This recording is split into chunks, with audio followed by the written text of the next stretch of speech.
Sir రీసెంట్గా పవన్ కళ్యాణ్ కోనసీమ పర్యటనలో తెలంగాణ నేతల దిష్టి వల్ల కొంత ఈ కొబ్బరి చెట్లకంతా ఇది తెగులు వచ్చింది చీడ అన్నట్టుగా చేశారు. అది ఆయన పవన్ కళ్యాణ్ అలా మాట్లాడటం అనేది స్ట్రైట్గా ఆయన టార్గెట్ చేసి మాట్లాడింది తెలంగాణ నాయకులు. కానీ తెలంగాణ ప్రజల మనోభావాలు దెబ్బతిన్నాయి. ఆయన మనసులో అది ఉంది. అంటే తెలంగాణ పట్ల అలాంటి అభిప్రాయం ఆయనకి ఎక్కడో రిజిస్టర్ అయి ఉంది. కానీ నార్మల్గా కూడా అరే నీ దిష్టి తగిలిందిరా అంటేనే ఒప్పుకోరు ఇళ్లలో. అట్లాంటిది ఒక ప్రాంతానికి అనడం అన్నది చాలా పైగా దాన్ని ఎక్స్టెండ్ చేస్తూ నరుని దిష్టి నల్ల రాళ్లను కూడా పగలగొడుతుంది అని కొనసాగించాడు ఆయన. ఏంటి సార్ బైపోలార్ డిసార్డరా లేకపోతే మల్టీపోలార్ డిసార్డరా? మల్టీనే చాలా ప్రమాదకరమైన పరిస్థితి. పవన్ వ్యాఖ్యలు కూడా చాలాసార్లు చాలా రకాలుగా ఉంటుంటాయి. అంటే వీటికి అంత సీరియస్నెస్ ఉండదా లేకపోతే ఆయన అంటే దిష్టి అన్నాడు, చెగువేర నుంచి చేతబడి దాకా వచ్చాడు. తెలంగాణ రాష్ట్రం ఏర్పాటు జరిగినప్పుడు ఆయన ఒక మాట అన్నాడు, రాష్ట్రం విడిపోవడం అనేది నా మనసుని కలిచివేసింది, నాకు అన్నం సహించలేదు, దాదాపు 10 రోజులో 15 రోజులో నేను భోజనం చేయలేదు అని చెప్పాడు ఆయన. ఈ మాటలు ఆయనలో ఉన్నటువంటి ఆ అంతర్మథనాన్ని, యుద్ధాన్ని ఇండికేట్ చేస్తాయి. తెలంగాణ విషయంలో కూడా 2-3 రకాల వ్యాఖ్యలు చేశారు ఆయన. మీరు అన్నట్టుగా అన్నం సహించలేదంటారు, ఇక్కడ నా కర్మభూమి అంటాడు, ఇంకొక మాట అంటారు. మీ బిహేవియర్, మీ మాటలు అసలు ఒక అంటే వాటిలో సమన్వయ లోపం ఏదో బలంగా ఉంది.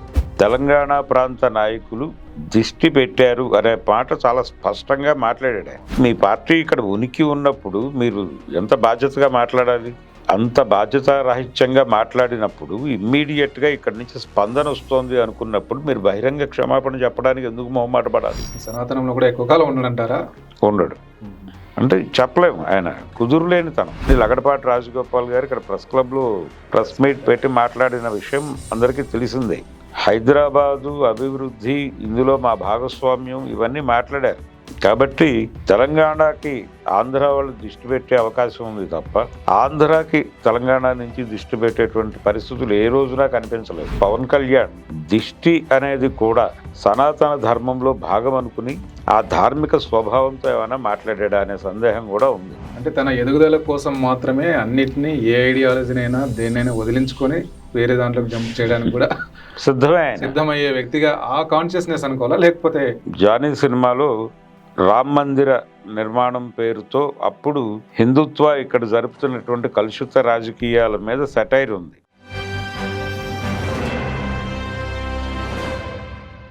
Hello, welcome to 3TV. ఈరోజు మనతో పాటు స్టూడియోలో సీనియర్ జర్నలిస్ట్ భరద్వాజ్ గారు ఉన్నారు. సార్ నమస్తే. సార్ నమస్తే. సార్ రీసెంట్గా పవన్ కళ్యాణ్ కోనసీమ పర్యటనలో ఉండగా చిన్న వ్యాఖ్య చేశారు ఒకటి, తెలంగాణ నేతల దిష్టి వల్ల కొంత ఈ కొబ్బరి చెట్లకంతా ఇది తెగులు వచ్చింది, చీడ వచ్చింది అన్నట్టుగా చేశారు. అది ఆయన అనుకొని చేశారా లేకపోతే ఆ ఫ్లోలో వచ్చిందా అనేది ఎవరికి తెలియదు. అయినప్పటికీ కూడా అది ఒక చిన్న కాంట్రవర్సీకి దారితీసి చివరికి ఆయన సినిమాలను బహిష్కరిస్తాము అన్న స్థాయికి వెళ్ళింది. ఈవెన్ తెలంగాణ కాంగ్రెస్ నాయకులు కూడా వార్నింగ్ ఇచ్చారు. అంటే పొలిటీషియన్స్ ఇమ్మీడియట్ గా స్పందించిన దాఖలాలు అయితే లేవండి. లేట్ గా స్పందించారు. ఆల్మోస్ట్ ఒక 10 days తర్వాత. ఇది జరిగిన తర్వాత సోషల్ మీడియాలో విపరీతమైనటువంటి చర్చ జరిగింది. పవన్ కళ్యాణ్ అలా మాట్లాడటం అనేది స్ట్రైట్గా ఆయన టార్గెట్ చేసి మాట్లాడింది తెలంగాణ నాయకుల్ని. కానీ తెలంగాణ ప్రజల మనోభావాలు దెబ్బతిన్నాయి కాబట్టి వాళ్ళు రియాక్ట్ అయ్యి సోషల్ మీడియాలో ఎవరి పద్ధతిలో వాళ్ళు దాని మీద తమ అభిప్రాయాన్ని ప్రకటించారు. ఆ మాట అనకుండా ఉండాలి ఆయన. అంటే తను మాట్లాడినటువంటి మాటలు కేవలం ఆంధ్ర వరకే గోడలు కట్టి అక్కడే ఉంటాయని అనుకున్నాడా? ఆయన ఎదుర్కొన్న కెమెరాలు ఉన్నాయి. కెమెరాలు ఉన్నప్పుడు కాన్షియస్ గా మాట్లాడాలి. కావాలని అన్నారా? ఆయన మనసులో అది ఉంది. అంటే తెలంగాణ పట్ల అలాంటి అభిప్రాయం ఆయనకి ఎక్కడో రిజిస్టర్ అయి ఉంది. అంటే మనం ఒక్కసారి చరిత్రలోకి వెడితే తెలంగాణ రాష్ట్రం ఏర్పాటు జరిగినప్పుడు ఆయన ఒక మాట అన్నాడు, రాష్ట్రం విడిపోవడం అనేది నా మనసుని కలిచివేసింది, నాకు అన్నం సహించలేదు, దాదాపు 10 రోజులో 15 రోజులో నేను భోజనం చేయలేదు అని చెప్పాడు ఆయన. బహుశా ఆ కలచివేత ఇంకా కొనసాగుతూ ఉండవచ్చు ఆయనలో. అందుకని తెలంగాణ ప్రాంత నాయకులు కోనసీమ సౌభాగ్యవంతంగా ఉంటుంది, సస్యశ్యామలంగా ఉంటుంది, పచ్చగా ఉంటుంది, ఇక్కడ కొబ్బరి చెట్లు, కొబ్బరి పంట, ఇవంతా సౌభాగ్యవంతమైనటువంటి ప్రాంతం అని వాళ్ళు పదే పదే అనేవారు. ఆ దిష్టి తగిలింది అని ప్రస్తావించాడు. వాస్తవానికి అక్కడ చెట్లకి చీడబట్టడానికి రకరకాల కారణాలు ఉన్నాయి. తుఫాను తర్వాత ఒకటి వాటి గురించి మాట్లాడాలి. అంటే 2 సమస్యలు ఉన్నాయి. ఆ రోజు ఆయన మెంటల్గా కూడా సరిగ్గా లేడని నా ఉద్దేశం. ఎందుకంటే పుట్టపర్తికి ప్రధానమంత్రి వచ్చాడు. వచ్చిన సందర్భంగా తెలుగుదేశం పార్టీకి చెందిన మీడియా హ్యాండిల్స్లో నరేంద్ర మోడీ పవన్ కళ్యాణ్ని పెద్దగా పట్టించుకోలేదని అట్లాంటి కొంత వార్తలు నడిచినాయి. లోకేష్ పట్ల ఎక్కువ అనురక్తి ప్రదర్శించారని రాశారు. ఆ వార్తలు రాయటం వెనకాల వాళ్ళకు ఒక పరమోద్దేశం ఉంది. వాళ్ళు ఈవెన్ జగన్ హ్యాండిల్స్ కూడా రాశాయి అట్లాంటివి రాసినాయి. అంటే వాళ్ళు రాసిన తర్వాత వీళ్ళు క్యారీ ఫార్వర్డ్ చేశారు. ఓకే, వీళ్ళకు ఒక మోటో ఉంది జగన్ మీడియాకి, కూటమిలో చిచ్చు పెట్టడం అనేది వీళ్ళ మోటో. వాళ్ళ మోటో ఏమిటి? పవన్ కళ్యాణ్ కంటే లోకేష్కి ప్రాధాన్యత ఇస్తున్నటువంటి నరేంద్ర మోడీ అనేటువంటి ఇంప్రెషన్ కలిగించగలిగితే ప్రజలలోనూ తమ పార్టీ క్యాడర్లో కూడా టీడీపీకి ముఖ్యంగా కలిగించగలిగితే రేపొద్దున ఏ క్షణమైనా సరే లోకేష్ బాబుని ముఖ్యమంత్రిగా ప్రకటించడానికి సానుకూల వాతావరణం వస్తుంది. లేకుండా లోకేష్ను ముఖ్యమంత్రిగా ప్రకటిస్తే పవన్ కళ్యాణ్ని బైపాస్ చేసినట్టు అవుతుంది అనే అభిప్రాయంతో ఆ కథనాలు రాశారు. దాన్ని అడ్వాంటేజ్గా తీసుకుని వీళ్ళు కూటమిలో చిచ్చు అని వీళ్ళ ప్రోగ్రాం. ఇది ప్రమాదకరమైనటువంటి ధోరణి. అంటే ఏదైనా ఇన్సిడెంట్ జరగగానే దీన్ని ఎలా వాడుకుందాం అనేటువంటి ధోరణి, ఈ ఎలా వాడుకుందాం అనేటువంటి ధోరణి ప్రతి చోట కనిపిస్తోంది. ఎవరి ఎజెండాతో వాళ్ళు దూసుకుని వెళ్ళిపోతున్నారు. అలా ఆ రోజు మానసికంగా కూడా కొంత ఆ దీనిలో ఉన్నాడు, ఆ డిస్టర్బెన్స్లో ఉన్నాడు అతను. ఏం జరుగుతోంది, ఎందుకు టార్గెట్ చేస్తున్నారు నన్ను 2 వైపుల నుంచి అనేది ఎక్కడో ఆయన బ్రెయిన్లో ఉంది. అది ఇండికేట్ చేశాడు అక్కడ. అంటే మొదట ఆయన మాట్లాడింది ఏంటంటే దీనికి నీటిపారుదల సౌకర్యం కూడా ఇబ్బందికరంగా ఉంది కొబ్బరి తోటలకి అనేది. కాలువలకి పూడికలు తీయలేదు, 4,000 కోట్ల ఖర్చు అవుతుందని చెప్తున్నారు. మరి ఇది నా వల్ల కాదు, ముఖ్యమంత్రి గారితో మాట్లాడండి మీరు. నేను ముఖ్యమంత్రిని కాదు అన్నాడు. ఈ మాటలు ఆయనలో ఉన్నటువంటి ఆ అంతర్మథనాన్ని, యుద్ధాన్ని ఇండికేట్ చేస్తాయి. దీని కొనసాగింపుగా మళ్ళీ తన్ని తాను సంభాళించుకుని ఆయన కూడా చాలా కష్టాల్లో ఉన్నాడు చంద్రబాబు గారు అన్నాడు. సిమెంట్ రాసే పని అని జగన్ చేసినటువంటి తప్పులని కడుక్కోవడం కోసం ఆయన టైం వెచ్చిస్తున్నారు. ఆయన సమయం అంతా దానికే పోతోంది. జగన్మోహన్ రెడ్డి టైంలోనే పూడికలు తీయించుంటే ఈ పరిస్థితి ఈరోజు ఇలా పరిస్థితి వచ్చేది కాదు అన్నాడు. బాగానే ఉంది. వాళ్ళు ఎలా రియాక్ట్ అయ్యారు వైసీపీ వాళ్ళు? మీరు వచ్చి ఇంతకాలం అయింది కదా, సెకండ్ ఇయర్ ఆల్మోస్ట్, మీరు చేస్తోంది ఏమిటి అనేది వాళ్ళు మొదలుపెట్టి తెలుగుదేశం పార్టీకి పవన్ కళ్యాణ్కి ఏదో గ్యాప్ వచ్చింది, బీజేపీకి పవన్ కళ్యాణ్కి కూడా గ్యాప్ వచ్చింది, పవన్ ఒంటరి అవుతున్నాడు అనే లెవెల్లో వాళ్ళు 2-3 తరహా కథనాలు ఉండారు. అది అక్కడ నడుస్తోంది ఆ డ్రామా. ఈయన మనసులో ఈ చిరాకులో నుంచి తెలంగాణ మీద పడ్డాడు. అది అనుకోకుండా వచ్చింది, దాన్ని విపరీతార్థాలు తీయకండి అన్న టోన్లో ఒక ప్రకటన ఇచ్చారు వాళ్ళు, వక్రీకరించొద్దు అని. వక్రీకరణకు అవకాశం లేని విధంగా ఆయన మాట్లాడాడు. తెలంగాణ ప్రాంత నాయకులు దిష్టి పెట్టారు అనే మాట చాలా స్పష్టంగా మాట్లాడాడు ఆయన. కాకపోతే నవ్వాడు, ఆ మాట అని నవ్వాడు ఆయన. ఈ నవ్వటం అనేది జనరల్గా ఇళ్లలో పిల్లల్ని ఏదో తిట్టి ఊరినే అన్నాలేరా అని చెప్పి అంటారు పెద్దోళ్ళు. అలా అర్థం చేసుకోవాలని చెప్తున్నారు ఇప్పుడు. అలా ఎలా అర్థం చేసుకుంటారు? మీరు ఒక బాధ్యత కలిగిన స్థానంలో ఉండి దిష్టి పెట్టారు అనే అభిప్రాయాన్ని మీరు పబ్లిక్ డొమైన్లో ఎలా మాట్లాడతారు? అసలు తీసుకుంటారు అది విషయాన్ని. ఒక అశాస్త్రీయమైనటువంటి పదాన్ని ఒకరిని అనడం కూడా ఇంకొకళ్ళ మీద పెట్టి మాట్లాడటం, అక్కడ ఆ ప్రాంత ప్రజల మనోభావాలు దెబ్బతింటాయి అనే సెన్స్ ఉండాలి కదా మీకు ఒక పొలిటీషియన్గా. పైగా మీరు 2024 ఎన్నికల్లో ఇక్కడ పోటీ చేశారు తెలంగాణలో. ఒక నియోజకవర్గంలో గణనీయమైనటువంటి ఓట్లు కూడా సాధించారు, కుకట్పల్లిలో. మరి రేపు ఇక్కడ జరగబోతున్నటువంటి లోకల్ బాడీ ఎలక్షన్స్లో కూడా ఇక్కడ కంటెస్ట్ చేయడానికి కొంతమంది జన సైనికులు సిద్ధపడుతున్నారు. ఆల్రెడీ అప్రోచ్ అయ్యారు ఆయన. ఇక్కడ నుంచి ఒక 3-4 అప్రోచ్ అయ్యారు. ఇంత జరుగుతున్నటువంటి సందర్భంలో రేపు 29 ఎలక్షన్స్ లో కూడా ఇక్కడ జనసేన బలంగా కంటెస్ట్ చేయాలని అంటున్నారు. అంటూ మీ పార్టీ ఇక్కడ ఉనికి ఉన్నప్పుడు మీరు ఎంత బాధ్యతగా మాట్లాడాలి? అంత బాధ్యతారాహిత్యంగా మాట్లాడినప్పుడు ఇమ్మీడియట్ గా ఇక్కడ నుంచి స్పందన వస్తోంది అనుకున్నప్పుడు మీరు బహిరంగ క్షమాపణ చెప్పడానికి ఎందుకు మొహమాట పడాలి? సోషల్ మీడియాలో రచ్చ జరిగినప్పుడే ఇమ్మీడియట్ గా మీరు మీడియా ముందుకు వచ్చి నేను ఏదో మూడ్లో అనేశాను, ఆ మాటలు ఉపసంహరించుకుంటున్నాను అనడానికి ఏమిటి మొహమాటం? అంటే మీకు మీరు జోక్ అనుకుంటే దానికి నవ్వాల్సిన బాధ్యత ప్రజలదా? తప్పు కదా, ఆ యాటిట్యూడ్ తప్పు. పైగా మీ సినిమాలకి ఎంత ఆదరణ దొరికింది ఇక్కడ. ఆదరణ అంటే ప్రజల నుంచి ఆదరణ కాదు, ప్రభుత్వాల వైపు నుంచే. మీ హరిహర వీరమల్లు సినిమాకి అంటే పుష్ప 2 గొడవ అయిపోయిన తర్వాత, సంజయ్ థియేటర్ ఇన్సిడెంట్ అయ్యాక అసెంబ్లీ ఫ్లోర్ మీద ప్రీమియర్స్ ఉండవు, ప్రైస్ హైక్ ఉండదు అని ముఖ్యమంత్రి గారు ప్రకటించి మరి దీనికి దాన్ని హరిహర వీరమల్లుకి ప్రీమియర్ సెలవు చేశారు. అలాగే ప్రైస్ హైక్ కూడా అలౌ చేశారు. ఓజీకి కూడా అదే జరిగింది. మరి ఇంత అనుకూలంగా మీ పట్ల వ్యవహరిస్తున్నటువంటి ప్రభుత్వం ఉంది ఇక్కడ. అలాగే మీ అభిమానులు ఉన్నారు, మీ కల్ట్ ఫ్యాన్స్ ఉన్నారు, మీ జన సైనికులు ఉన్నారు. ఇంతమంది ఉన్నప్పుడు మీరు తెలంగాణని ఓన్ చేసుకుని మాట్లాడాలి కదా. మీరు ఆంధ్రాని ఓన్ చేసుకుని తెలంగాణని పరాయి చేస్తే ఎలాగా? ఇది పవన్ కళ్యాణ్ రెక్టిఫై చేసుకోవాల్సిన అంశం. రెండోది, ఇక్కడ ఉన్నటువంటి జన సైనికులు వాళ్ళ నుంచి వచ్చింది ఆ ప్రకటన, వక్రీకరించొద్దు అని. ఈ వక్రీకరించొద్దు అనే ప్రకటన కాదు వాళ్ళు చేయవలసింది. ముందు తమ నాయకుడి దగ్గరికి వెళ్ళి, అయ్యా ఇది రాంగ్గా వెళ్ళటం కాదు, మీరు అన్న మాట యాజ్ ఇట్ ఈజ్గానే జనాలను ఇబ్బంది పెడుతోంది, అందుకని మీరు ఇమ్మీడియట్గా బేషరత్తుగా క్షమాపణ చెప్పేస్తే మేము అక్కడ తల ఎత్తుకు తిరుగుతాం. అది అనాల్సింది యాక్చువల్గా. ఇది కదా మాట్లాడాల్సింది. వాళ్ళు వక్రీకరించారని పిచ్చి ప్రకటన చేయటువంటి సంతకం లేకుండా ఇంత రచ్చ జరుగుతుంటే అక్కడ జనసేన ఏమైపోయింది? వాళ్ళ కార్యాలయం ఏమైపోయింది? వాళ్ళు అలర్ట్ చేయాలి కదా ఆయన్ని. కాబట్టి పవన్ కళ్యాణ్ బాధ్యతారాహిత్యం కొనసాగుతూ వస్తోంది. ఎప్పుడైతే సోషల్ మీడియాలో రచ్చ మొదలైందో దీన్ని బీఆర్ఎస్ అందిపుచ్చుకుంది. ఇది బీఆర్ఎస్ చేతిలో వెపన్గా మారుతోంది, మనం వెనకబడతాం ఈ రేసులో అని ఇమ్మీడియట్గా కాంగ్రెస్ ఇంకొంచెం హై లెవెల్లో ఎంటర్ అయిన తర్వాత పొన్నం ప్రభాకర్ తర్వాత కోమటిరెడ్డి వీళ్ళు బలమైన అటాక్ ఇస్తూ, ఆయన సినిమాటోగ్రఫీ మంత్రి కూడా, పవన్ కళ్యాణ్ సినిమాలు ఇక్కడ ఆడనివ్వం, ఆయన క్షమాపణ చెప్పే వరకు అన్నాడు ఆయన. పక్క రాష్ట్రపు సినిమాటోగ్రఫీ మంత్రి ఆ మాట అన్నప్పుడు ఇమ్మీడియట్గా దానికి ఎక్నాలెడ్జ్ చేయాలి కదా వాళ్ళు.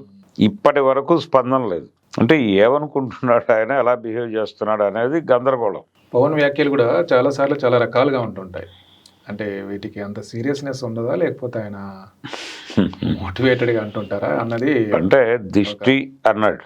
ఈ దిష్టి అనే పదం వాడటం, ఆయన చెగువేరా నుంచి ప్రయాణం మొదలుపెట్టాడు, సనాతన్ దాకా వచ్చింది, చెగువేరా నుంచి చేతబడి దాకా వచ్చాడు అని అనుకోవాల్సినటువంటి పరిస్థితి.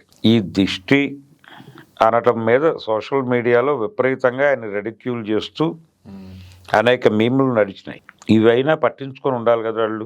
మన్ని రెడిక్యూల్ చేస్తున్నారు, పొలిటికల్ క్రిటిసిజం ఉంది, సీరియస్ క్రిటిసిజం ఉంది, దీన్ని మనం అక్నాలెడ్జ్ చేసి జనంతో మాట్లాడాలి అనేటువంటి స్పృహ లేకపోతే ఒక పొలిటీషియన్కి, అంటే ఇవేమీ అక్కర్లేదు, మనం ఏం మాట్లాడినా నడుస్తుంది అనేటువంటి ఒక రకమైనటువంటి యాటిట్యూడా అనేది ఒక అనుమానం.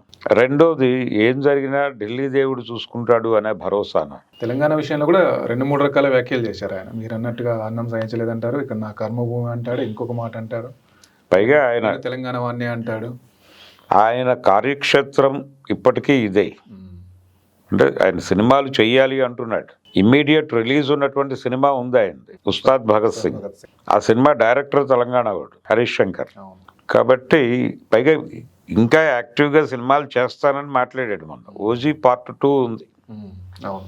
ఇలా అంటే తెలంగాణ ప్రాంతపు దర్శకులతో పనిచేస్తారు మీరు, తెలంగాణలో మీ సినిమాలు ఆడాలనుకుంటారు, పైగా దిల్ రాజు గారికి కూడా ఓ సినిమా చేయాల్సి ఉంది నేను అన్నాడు ఆయన. కాబట్టి మీ బిహేవియర్, మీ మాటలు అసలు ఒక అంటే వాటిలో సమన్వయ లోపం ఏదో బలంగా ఉంది. అంత సమన్వయ లోపంతో ఉన్నటువంటి వ్యక్తిని నాయకుడిగా ఎలా జనాలు ఆమోదిస్తారు అనేది ప్రశ్న.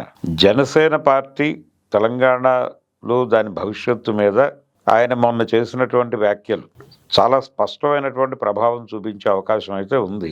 అది రెక్టిఫై చేసుకోవడానికి ఆయన ముందున్న ఏకైక మార్గం బేషరతుగా తెలంగాణ ప్రజలకి క్షమాపణ చెప్పి తీరాల్సినటువంటి అవసరం ఉంది. దానికోసం అవసరమైతే ఇక్కడ లోకల్గా ఉన్నటువంటి జనసేన నాయకులు అని చెప్పుకుంటున్నటువంటి వాళ్ళ ఇళ్ల ముందు ప్రత్యక్ష కార్యాచరణ కూడా చేయవచ్చు, తప్పేమీ లేదు. అంటే ఇంకొకటి ఉంది ఇక్కడ, దిష్టి అనే మాట ఆయన వాడాడంటే ఒక్కసారి చరిత్రలోకి వెళితే ఏ రోజున కూడా తెలంగాణ నుంచి ఆంధ్ర మాతో కలవాలి అనే మాట ఎవరూ మాట్లాడలేదు. తెలంగాణ మాతో కలిసి ఉండాలి అని ఆంధ్ర ప్రాంత నాయకులు మాత్రమే మాట్లాడారు. తెలంగాణ మీద మీకు మోజు ఉంది, ఆంధ్ర ప్రాంతపు రాజకీయ నాయకులకి మోజు ఉంది. మోజున్నవాడు అది కోల్పోతున్నప్పుడు దిష్టి పెట్టే అవకాశం ఉంది. హైదరాబాద్ ఇది కేంద్రపాలిత ప్రాంతం చెయ్యాలి అని లగడపాటి రాజగోపాల్ గారు ఇక్కడ ప్రెస్ క్లబ్లో ప్రెస్ మీట్ పెట్టి మాట్లాడిన విషయం అందరికీ తెలిసిందే. కాబట్టి హైదరాబాదు అభివృద్ధి, ఇందులో మా భాగస్వామ్యం, ఇవన్నీ మాట్లాడారు. కాబట్టి తెలంగాణకి ఆంధ్ర వాళ్ళు దిష్టి పెట్టే అవకాశం ఉంది తప్ప ఆంధ్రాకి తెలంగాణ నుంచి దిష్టి పెట్టేటువంటి పరిస్థితులు ఏ రోజునా కనిపించలేదు. దీన్ని కూడా పవన్ కళ్యాణ్ దృష్టిలో పెట్టుకోవాల్సి ఉంటుంది. కొంచెం చరిత్ర తెలుసుకుని, రాజకీయాల్లో ఉన్నాడు కాబట్టి దిష్టి కాకుండా దృష్టిలో పెట్టుకోవాల్సిన అవసరం ఉంది. దిష్టి అనేది సనాతన ధర్మం అనుకుంటున్నాడేమో అని కూడా నా అనుమానం. కానీ నార్మల్గా కూడా అరే నీ దిష్టి తగిలిందిరా అంటేనే ఒప్పుకోరు ఇళ్లలో. అట్లాంటిది ఒక ప్రాంతానికి అనడం అన్నది చాలా, పైగా దాన్ని ఎక్స్టెండ్ చేస్తూ నరుని దిష్టి నల్ల రాళ్లను కూడా పగలగొడుతుంది అని కొనసాగించాడు ఆయన. అంటే తెలంగాణ నాయకులు దిష్టి పెట్టారు అని అక్కడతో ఆగల, నరుని దిష్టి నల్ల రాళ్లను కూడా పగలగొడుతుంది అని దానికి వివరణ కూడా ఇచ్చాడు. ఆ మధ్య కాలంలో ఆయన తిరుమలలో ప్రాయశ్చిత్త దీక్ష అని చేశాడు. ఏది, ఆ నెయ్యిలో జంతు కళాబెరాల నుంచి వచ్చినటువంటి కొవ్వు ఉంది అని. ఈ ప్రాయశ్చిత్త దీక్ష టైంలో ఆయన గెటప్, ఆహార్యము, ఆయన ఒక అఖండలాగా గోచరించాడు. ఆ టైంలో ఒక అఘోరాలా కనిపించాడు. అలాంటి పవన్ కళ్యాణ్ దిష్టి అనేది కూడా సనాతన ధర్మంలో భాగం అనుకుని ఆ ధార్మిక స్వభావంతో ఏమైనా మాట్లాడాడా అనే సందేహం కూడా ఉంది ప్రపంచానికి. దీన్ని కూడా రెక్టిఫై చేయాల్సినటువంటి అవసరం ఉంది, ఆయన క్లారిఫై చేయాల్సిన అవసరం ఉంది. ఒక పొలిటీషియన్గా ఎలా బిహేవ్ చేయకూడదో, ఎలా మాట్లాడకూడదో అలా మాట్లాడి, ఎలా బిహేవ్ చేయకూడదో అలా బిహేవ్ చేస్తున్న పరిస్థితిలో పవన్ కళ్యాణ్ ఉన్నాడు. ఇంత ప్రయాణం తర్వాత కూడా, ఏది ఆయన 14 నుంచి యాక్టివ్ పాలిటిక్స్లో ఉన్నాడు అనుకుంటే నిజానికి అప్పటి నుంచే ఉన్నాడు. ఆయన ప్రజారాజ్యం రోజుల నుంచే ఉన్నాడు. పైగా పొలిటికల్ కాన్షియస్నెస్తో సినిమాల్లో ఉన్నటువంటి ఏకైక కళాకారుణ్ణి అని ఒకరోజు చెప్పుకున్నాడు ఆయన. మా జనరేషన్లో అని తన జనరేషన్ హీరోలతో తన్ని తాను పోల్చుకుంటూ ఈ జనరేషన్లో పొలిటికల్ కాన్షియస్నెస్తో ఇండస్ట్రీలో ఉన్నటువంటి ఏకైక హీరోని అని చెప్పుకున్న చరిత్ర ఉంది. అంటే తన ఎదుగుదల కోసం మాత్రమే అన్నిటినీ, ఏ ఐడియాలజీనైనా దేన్నైనా వదిలించుకొని వేరే దాంట్లోకి జంప్ చేయడానికి కూడా సిద్ధమయ్యే వ్యక్తిగా ఆ కాన్షియస్నెస్ అనుకోవాలా, లేకపోతే ఇప్పుడు ఆయన జానీ అనే సినిమాని డైరెక్ట్ చేశాడు. జానీ సినిమాలో రామ్ మందిర నిర్మాణం పేరుతో అప్పుడు హిందుత్వ ఇక్కడ జరుపుతున్నటువంటి కలుషిత రాజకీయాల మీద సెటైర్ ఉంది. అలాగే లిబరలైజ్డ్ ఎకానమీ మీద కూడా సెటైర్ ఉంది. అందులో రారోరి మా ఇంటికి అని ఒక ఆ పాత దొంగరాముడు పాటకి ప్యారడీ చేస్తూ ఇక్కడికి వచ్చి దోచుకెళ్ళండి, మేము అన్నీ మీకు అప్పచెప్పేస్తున్నాం అని మార్కెట్ ఎకానమీ మీద సెటైర్ వేస్తూ ఒక పాట ఉంది. అదే సందర్భంలో నవాబులు నిర్మించిన నగరములుంటూ కులమతాల రచ్చ నీకెందుకు రన్నా అని, నారాజు కాకురవో రన్నయ్య అని ఒక పాట. మాస్టర్ జీతో ఆ రోజున సయోధ్యతో ఉండేవాడు, గద్దర్తో కూడా మాట్లాడేవాడు, కొంచెం లెఫ్ట్కి తిరిగి ఉండేవాడు. ఎప్పుడైతే త్రివిక్రమ్ ప్రవేశించాడో క్రమంగా వీళ్లతో సంబంధాలన్నీ తెంపేసుకుని వీళ్ళని పంపించాడు, బయట పంపించేసి తను ఒక మార్గం ఎంచుకున్నాడు. ఇక్కడ మార్కెట్ ఉంది, మనం అటు వెళ్ళాలి, ఇది కాదు, ప్రస్తుతం ఈ దిశగా పెడితే మనకు ప్రయోజనం లేదు అని కాన్షియస్ గానే అనుకుని అటువైపుకి తిరిగి వీళ్ళందరినీ బయటకు నిర్మోహమాటంగా పంపించి ఈ సనాతన ధర్మము, దైవము ఈ మాటలు మాట్లాడుతూనే 2019లో తిరిగి లెఫ్ట్ తో కలిసి పోటీ చేశాడు. అదొక విచిత్రమైనటువంటి ప్రకృతి. ఇదేంటి సార్, బైపోలార్ డిజార్డరా లేకపోతే మల్టీపోలార్ డిజార్డరా? మల్టీనే. ఓకే, మల్టీనే. చాలా ప్రమాదకరమైన పరిస్థితి. ఆయనని నమ్ముకుని రంగంలోకి దిగినా లేకపోతే ఆయన నమ్ముకుని అడుగేద్దాం అనుకున్న ఎటువైపు అయినా సరే, అది మనకు పాత సామెత ఉంది, కుక్క తోక పట్టుకుని గోదావరి ఈదినట్టు అని. అలాంటి సందర్భమే. నెమ్మదిగా తాను తన బిలీవబిలిటీని కోల్పోతున్నాడు ఆయన. మొదటి నుంచి కూడా నిజానికి ఆయనలో ఒక ప్రాబ్లం ఉంది. ఆ ప్రాబ్లం ఏంటంటే తాను కాంట్రడిక్ట్ చేసుకుంటాడు. కన్సిస్టెన్సీ లేదు ఆయన. కుదురులేని తనానికి బ్రాండ్ అంబాసిడర్, అది నిరంతరం కొనసాగుతూ కనిపిస్తోంది. ఇది ప్రమాదకరం. సనాతనంలో కూడా ఎక్కువ కాలం ఉండడంటారా? ఉండడు అంటే చెప్పలేము. ఆయన కుదురులేని తనము అంటే ఏమిటి అని ఎవరైనా అడిగితే పవన్ కళ్యాణ్ గురించి తెలుస్తుంది అని చెప్పడమే. Okay sir, thank you. ముఖ్యంగా ఈ విషయాల్లో పవన్ కళ్యాణ్ చర్యలు తీసుకుంటారని, సరిదిద్దుకుంటారని ఆశిద్దాం. ఓకే.